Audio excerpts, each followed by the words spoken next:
Hello friend, we are from S tax solutions.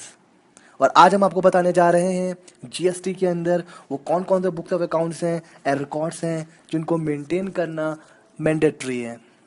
जैसा कि आप सबको पता है कि जीएसटी के अंदर आपको मंथली रिटर्न्स फाइल करने होते हैं, और जिन लोगों ने कंपोजिट स्कीम ले रखी है उनको क्वार्टरली रिटर्न प्रोवाइड करना होता है।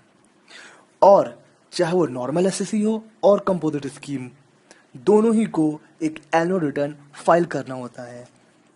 इन रिटर्न्स में आपको इंफॉर्मेशन प्रोवाइड करनी होती है जिसके बेस पर आप अपना इनपुट टैक्स क्रेडिट क्लेम कर सकते हैं और कैरी फॉरवर्ड कर सकते हैं। तो आइए देखते हैं कौन कौन से बुक्स ऑफ अकाउंट्स, रिकॉर्ड्स और रेलेवेंट डॉक्यूमेंट्स हमें मेंटेन करना है जीएसटी के अंदर। सबसे पहली बात, अगर आपके पास कोई ऐसा गुड्स स्टॉक में पड़ा है जिसके लिए आपके पास रेलेवेंट डॉक्यूमेंट्स नहीं हैं, तो proper officer under GST act वो उस गुड्स के ऊपर जिसका कोई भी वैलिड डॉक्यूमेंट्स आपके पास नहीं है, उसको ये मानते हुए कि वो गुड्स आपने सप्लाई किया हुआ है, उस पर वो टैक्स लगाएगा और प्लस पेनाल्टी और इंटरेस्ट लगाएगा, वो आपको पे करना होगा।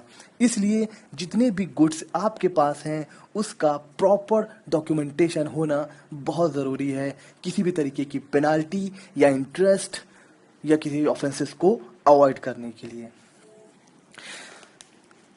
कोई भी गुड्स या सप्लाईज जो आपने इंपोर्ट और एक्सपोर्ट करी है उसके रिगार्डिंग आपको ये सारी इंफॉर्मेशन प्रोवाइड करनी होती हैं, जैसे उसका invoice, bills of supply, delivery challan, credit note, debit notes, receipt vouchers, payment vouchers, return refund vouchers और अदर बिल्स।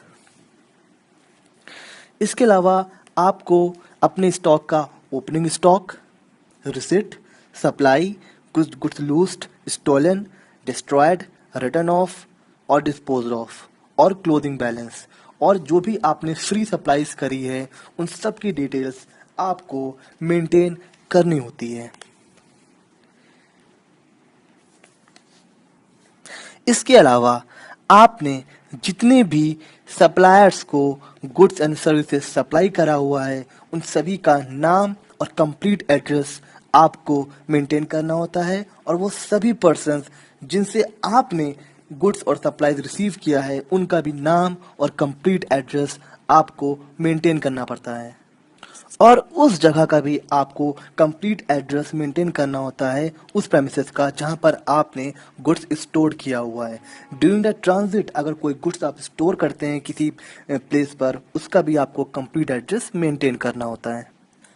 ये सभी बुक्स ऑफ अकाउंट एसएससी को एनुअल रिटर्न फाइल करने के 72 मंथ तक मेंटेन करना होता है, यानी कि एनुअल रिटर्न फाइल करने के 6 साल तक ये सभी बुक्स ऑफ अकाउंट एसएससी को मेंटेन करना मैंडेटरी होता है। और अगर एसएससी का केस किसी भी ईयर में असेसमेंट के लिए पेंडिंग पड़ा हुआ है, तो जब भी उस असेसमेंट का फाइनल ऑर्डर आएगा वहाँ से 1 साल तक एसईसी को ये सारे books of accounts documents maintain करना मैंडेटरी होता है।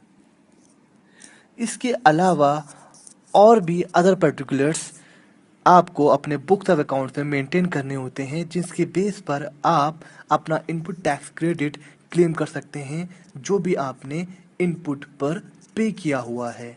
जैसे अगर कोई मैन्युफैक्चरर है तो उसे मेंटेन करना होता है मंथ वाइज अपना प्रोडक्शन अकाउंट, और उस प्रोडक्शन में मैन्युफैक्चरिंग में जो भी सर्विसेज उसने ली हैं या जो भी उसने रॉ मटेरियल कंज्यूम किया हुआ है, इन सभी की डिटेल उसे मेंटेन करनी होती है।